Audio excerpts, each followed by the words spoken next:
বারবার করে আমরা বিরোধী দল থেকে যখনই খুব গুরুত্বপূর্ণ বিষয় নিয়ে আমরা অ্যাডজর্নমেন্ট মুলতবি প্রস্তাব আনছি তখন আমাদের পড়তে দেওয়া হচ্ছে না পুরোটা, সেইটার বিরুদ্ধে আমরা প্রতিবাদ জানাচ্ছিলাম।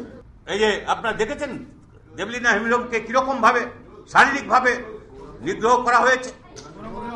গৌরাঙ্গ চ্যাটার্জি হাসপাতালে আছেন, কারণ আমি নিজে দেখেছি এখানে মাথায় আঘাত লেগেছে, ওকে হাসপাতালে পাঠাতে হয়েছে।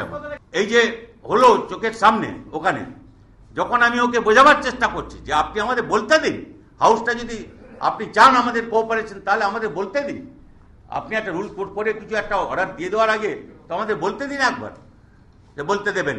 তার সামনে এসব ঘটলো। উনি শর্ত বলছেন যে আগে আপনারা এটা করুন, আর তা না হলে আমি কি বলে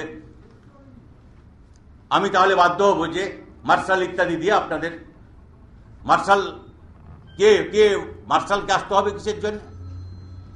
আমার মনে আছে আমি ওদের অনেকবার দেখেছি, অনেকবার যে কিরকম করে ডিফাই করতেন স্পিকারকে, আর সর্বশেষ দেখেছি এখানে বিধানসভা কিরকম করে ভাঙচুর করা হয়েছে, এসব আমরা দেখেছি।